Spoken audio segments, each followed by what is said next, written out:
नमस्कार दोस्तों, आज हम बात करेंगे कि कोरोना वायरस के बारे में जो खबर आई WHO की तरफ से और दुनिया भर के बहुत सारे वैज्ञानिकों ने बताया कि कोरोना वायरस हवा से भी फैलता है, हवा भी इस कोरोना वायरस को फैला रही है। तो ये कोई नई जानकारी नहीं है। कोरोना वायरस जब दिसंबर जनवरी के महीने से आया तब से ही हवा से भी इसका इन्फेक्शन लोगों में फैल रहा है। अब हवा में इन्फेक्शन फैलने का मतलब ये नहीं है कि एक गांव से दूसरे गांव में या फिर एक शहर से दूसरे शहर में या फिर एक देश से दूसरे देश में किसी पक्षी की तरह उड़कर ये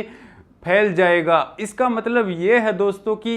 कुछ जो बीमारियां होती हैं वो एयरबोर्न होती हैं और एयरबोर्न में और ड्रॉपलेट इन्फेक्शन में फ़र्क आता है उस पार्टिकल का या उस बूंद के साइज का। अगर इस बूंद का साइज, जैसे कि हम खांसते हैं, छींकते हैं, बोलते हैं या ज़ोर से सांस लेते हैं तो हमारे अंदर से कुछ सारी बूंदें बाहर निकल के आ जाती हैं और ये बूंद का साइज अगर 5 माइक्रोन से अगर बड़ा होगा और अगर ये ड्रॉपलेट जो ये बूंद हवा में तैरी है अगर वो किसी स्वस्थ व्यक्ति में चली जाएगी, किसी बीमार व्यक्ति से, तो उसमें अगर ये बीमारी पैदा हो रही है तो हम बोलते हैं कि ये ड्रॉपलेट इन्फेक्शन है, ये हवा से फैलने वाला रोग नहीं है। अगर इस बूंद का साइज 5 माइक्रोन से कम हो जाता है तो हम बोलेंगे कि ये जो वायरस है या कीटाणु है या फिर फंगस है उससे अगर ये बीमारी फैल रही है तो वो एयरबोर्न डिजीज़ की कैटेगरी में आ जाती है। तो एयरबोर्न कैटेगरी की डिजीज़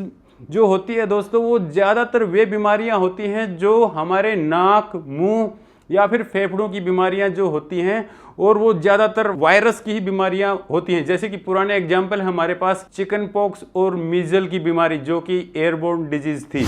तो दोस्तों ड्रॉपलेट इन्फेक्शन और एयरबोर्न डिजीज में ज़्यादा अंतर नहीं होता है। जो ड्रॉपलेट इन्फेक्शन होता है जिसको बूंद से हम पहले बता रहे हैं, जैसे शुरू से ही कोरोना वायरस से बचने के लिए आप मास्क लगाइए तो एक बूंद होती है जो आपकी सांस की नलकी में या फिर आंख में या मुंह में जाएगी तो आपको बीमारी हो जाएगी। तो उसमें और जो हवा वाला जो कंसेप्ट आया है अभी जो नया नया WHO ने बताया है उसमें ज़्यादा अंतर नहीं है। मैं ये बता देता हूँ कि जो बूंद हमने हवा में छोड़ी, जैसे किसी भी कोरोना के मरीज से जो हवा में एक बूंद चली गई तो वो प्राकृतिक तौर पर टेम्परेचर की वजह से उसका साइज धीरे धीरे अपने आप छोटा होता चला जाता है क्योंकि उसके अंदर पानी होता है और पानी के जो कण हैं वो वाष्प बन के हवा में सेपरेट होते चले जाएंगे और जो एक बल्क था जो बूंद के रूप में तैर रही थी वो धीरे धीरे धीरे ड्राई होता जाएगा और हवा के अंदर ही ये विषाणु सेग्रीगेट हो जाएगा, इधर उधर बिखर जाएंगे। जैसे कि हम बोलते हैं एक लकड़ी का गट्ठा है जिसको हम बोलते थे एकता में बल है।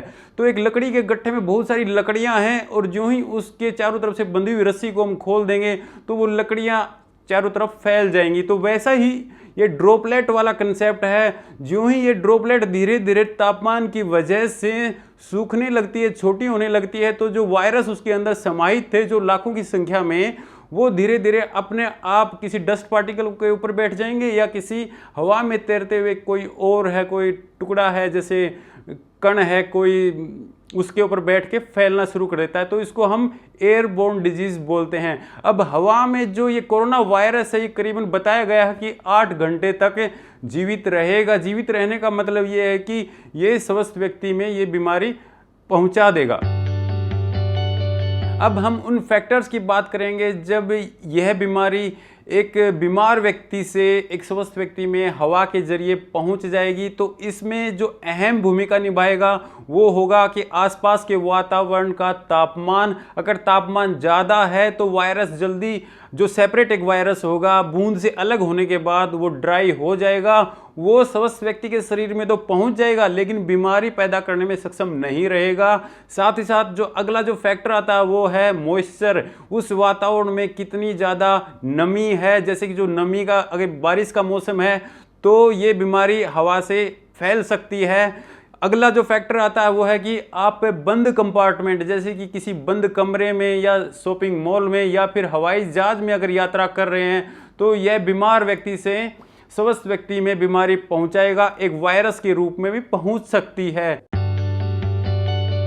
अब बात आती है कि कितने समय तक ये वायरस हवा में तैरने के बावजूद बीमारी फैलाने में सक्षम रहेगा। तो इसके बारे में सोचना यही है कि ये करीबन 8 घंटे तक जीवित रहेगा या बीमारी फैलाने में सक्षम रहेगा। अगर उस वातावरण में थोड़ी देर पहले 8 घंटे तक या 10 घंटे तक कोई भी बीमार व्यक्ति उस जैसे शॉपिंग मॉल में या सिनेमा घर में या उस हवाई यात्रा जो हवाई जहाज के अंदर बैठ के या टैक्सी के अंदर बैठ के या मेट्रो ट्रेन जो होती हैं जो बंद कंपार्टमेंट होते हैं और वहाँ पे एयर कंडीशनिंग भी चल रही होती है और वही वायरस या फिर वही हवा बार बार सर्कुलेट कर रही होती है, तो उस वातावरण में करीबन 8 घंटे तक ये वायरस इस अवस्था में रहेगा कि ये स्वस्थ व्यक्तियों में बीमारी पहुंचा सकता है।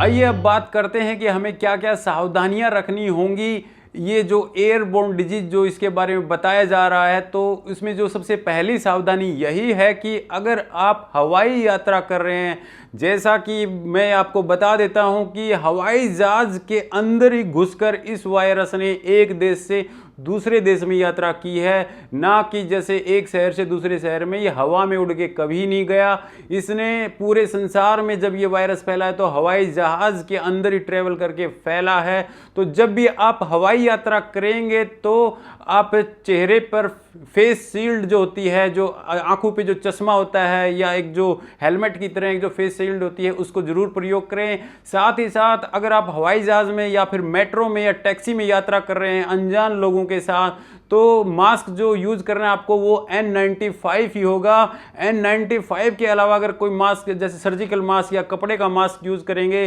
तो आप इस बीमारी से बचने में ज़्यादा सफल नहीं होंगे। अब अगली सावधानी बुजुर्गों को लेकर रखनी है, साथ ही साथ कैंसर रोगियों की या फिर जिसको डायबिटीज़ है या ब्लड प्रेशर की बीमारी है जिन बुजुर्ग लोगों को, तो उनको छोटे बच्चों के साथ या फिर जवान लोगों के साथ एक कमरे में बैठ के एक लंबा वार्तालाप नहीं करना है। एक जैसे घर के अंदर हम बैठे हैं तो जो बुजुर्ग लोग जिस कमरे में होंगे तो उसके खिड़की दरवाजे खुले रखिए। उस जो जहाँ पे आप डिस्कस कर रहे हैं या बैठ के इकट्ठे लोग खाना खा रहे हैं और आपके घर में अगर कोरोना का मरीज ऑलरेडी मौजूद है तब भी आप अपने घर के जो खिड़की दरवाजे हैं उनको खुला रखिए, ताकि हवादार अगर वातावरण रहेगा वहाँ पर हवा बहती रहेगी या फिर वहाँ का तापमान जैसे एयर कंडीशनिंग आप नहीं रखेंगे तो ये वायरस जल्दी ड्राई हो जाएगा और एक सदस्य से दूसरे सदस्य में नहीं फैल पाएगी ये बीमारी।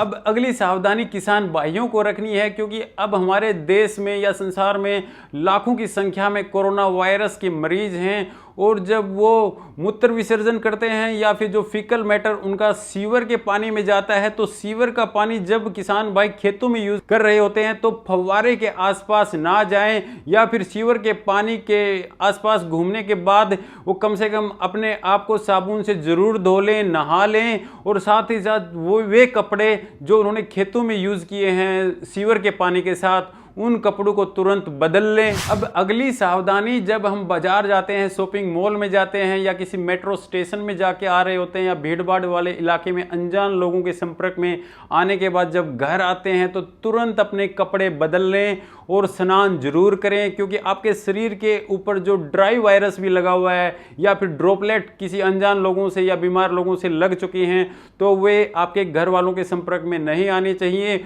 और अगर आपके घर में बुजुर्ग लोग हैं तो एयर कंडीशनिंग जो होती है वो कम से कम रखिए, पंखे का प्रयोग ज़्यादा कीजिए बजाय कि कूलर या फिर एसी के। तो दोस्तों ये जो बात है, हवा में भी कोरोना वायरस है तो इसे हमें ज़्यादा घबराना नहीं है। हमें सावधानियां वही रखनी है, मास्क का प्रयोग करना है, हाथ साबुन से ज़रूर धोने हैं, बुजुर्गों का खास ख्याल रखना है। साथ ही साथ अगर आप कोई यात्रा कर रहे हैं, चाहे वो हवाई यात्रा है या फिर कोई ट्रेन के अंदर यात्रा है, तो मास्क जो होगा वो N95 ही होगा। उसके अलावा अगर कपड़े का मास्क इस्तेमाल कर रहे हैं या फिर सर्जिकल मास्क इस्तेमाल कर रहे हैं तो वो आपकी सहायता नहीं कर पाएगा। तो इससे ज़्यादा डरने की ज़रूरत नहीं है। सावधानियां वही हैं जो हम पुराने टाइम से यूज़ कर रहे हैं पिछले 6-7 महीने से। तो ये जानकारी अगर आपको अच्छी लगी तो इसको शेयर कीजिए। साथ ही साथ अगर आपको पसंद आए जानकारी तो लाइक का बटन ज़रूर दबाएं। धन्यवाद।